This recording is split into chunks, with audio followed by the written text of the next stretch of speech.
बुलाना चाहूंगा। मैं शकुन बॉस जी के बारे में बता दूं,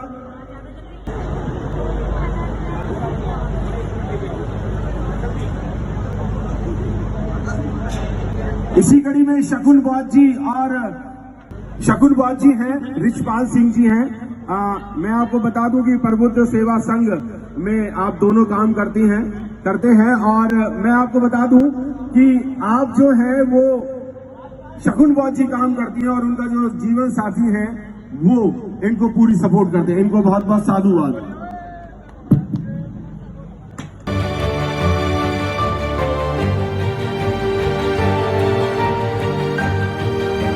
कोई धर्म श्रेष्ठ है तो वो सिर्फ बुद्ध का धर्म श्रेष्ठ है और कोई नहीं।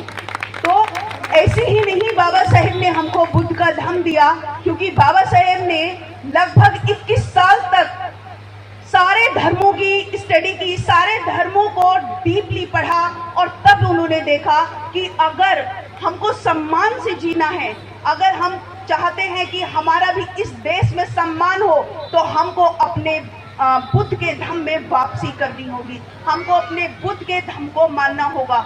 दूसरा एक चीज और मैं बताती हूँ कि आप चाहे किसी भी धर्म में रहो, आप चाहे किसी को भी मानते हो, लेकिन आप उस धर्म में रहकर भी बुद्ध के मार्ग पर चल सकते हैं। उन्होंने जो हमको रास्ता दिखाया उस पर चलकर अपने जीवन को सभ्य बना सकते हैं।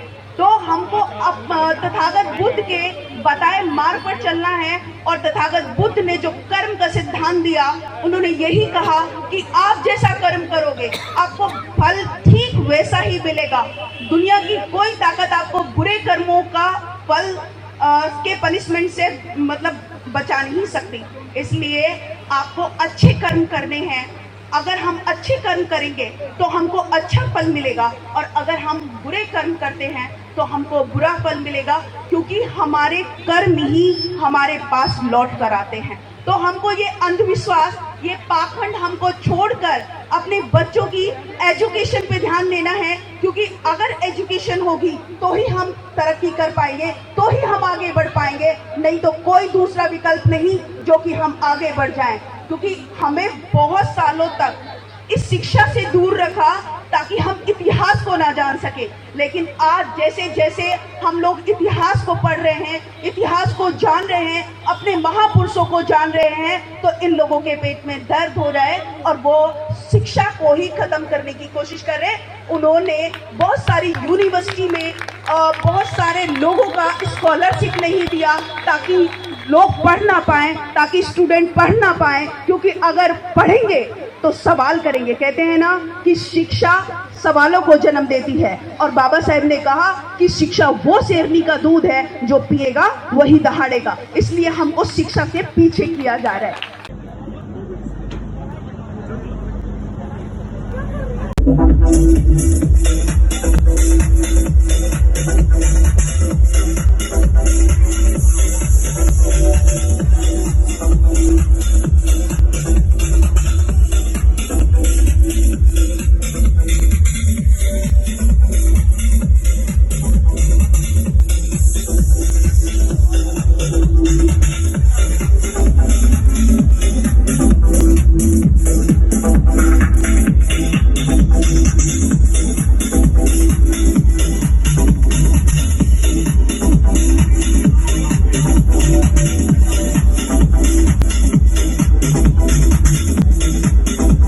नमस्ते।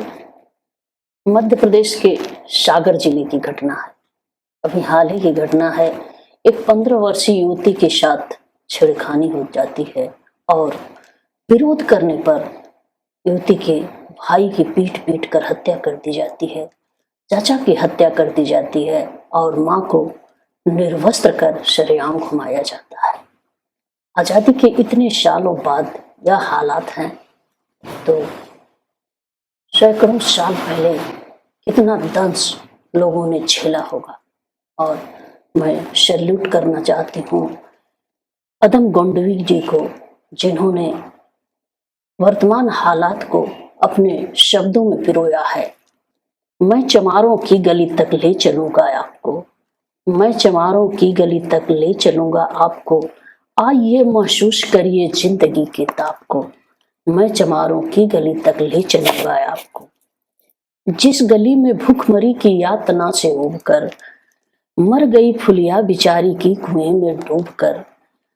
है सधी सिर पर बिनौली कंडियों की टोकरी, आ रही है सामने से हर खुआ की छोकरी, आ रही है सामने से हर खुआ की छोकरी।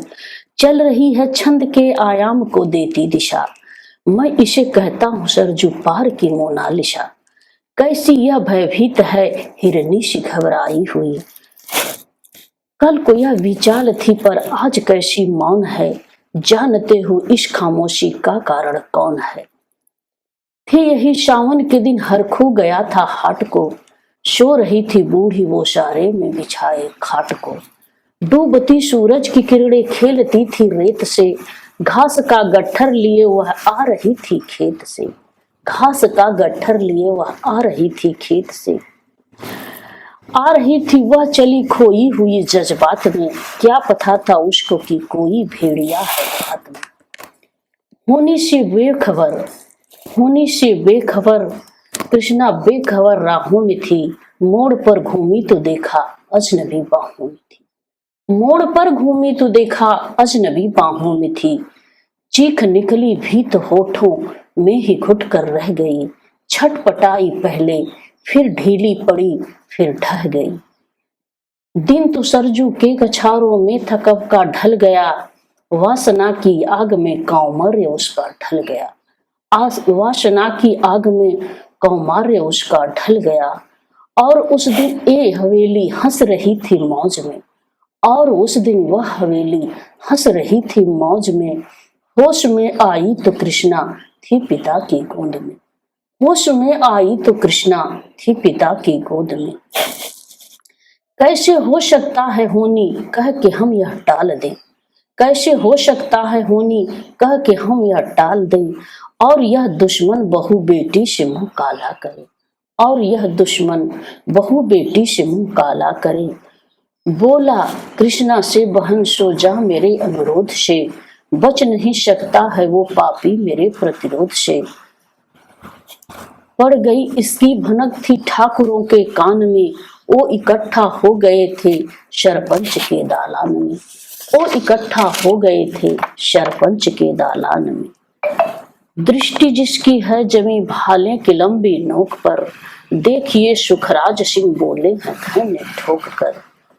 क्या कहें सरपंच भाई क्या जमाना आ गया, कल तलक जो पांव के नीचे था रुतबा पा गया, कल तलक जो पांव के नीचे था रुतबा पा गया। कहती है सरकार की आपस में मिलजुल कर रहो, शुवर के बच्चों को अब कोरी नहीं हरिजन कहो, शुवर के बच्चों को अब कोरी नहीं हरिजन कहो। फिर दहाड़े इनको डंडों से सुधारा जाएगा, फिर दहाड़े इनको डंडों से सुधारा जाएगा, ठाकुरों से जो भी टकराया वो मारा जाएगा। ये समझते हैं कि ठाकुर से उबलना खेल है, ये समझते हैं कि ठाकुर से उलझना खेल है। ऐसे पाजी को का ठिकाना घर नहीं है जेल है, ऐसे पाजी का ठिकाना घर नहीं है जेल है।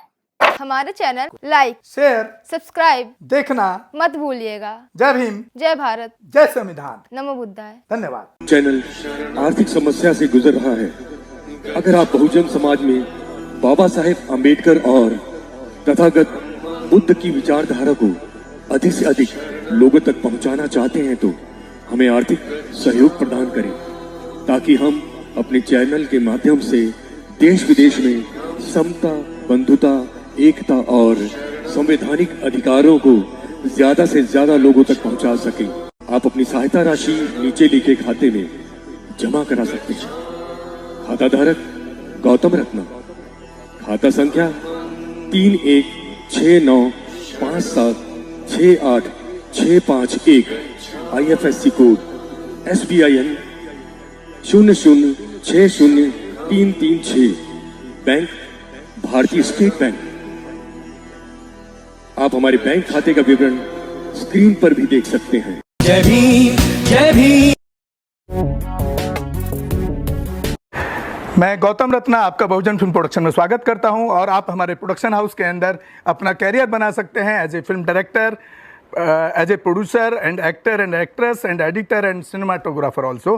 अगर आपको फिल्म से रिलेटेड कुछ भी प्रोजेक्ट आपको बनवाना है तो हमारे पास में पूरा सेटअप है, जिसमें फिल्म कैमरा है, शूटिंग लाइट्स है और एडिटिंग है। सारा A to Z एक ही जगह पर आपको हमारे यहाँ पर मिल जाएगा। तो दोस्तों आप हमें कांटेक्ट कर सकते हैं हमारे नंबर्स पर 9810085714 और 8510005714। हमारे वेबसाइट पे विजिट कर सकते हैं www.filmserviceindia.com और हमें मेल भी कर सकते हैं gautamfilmsproduction@gmail.com पर। धन्यवाद।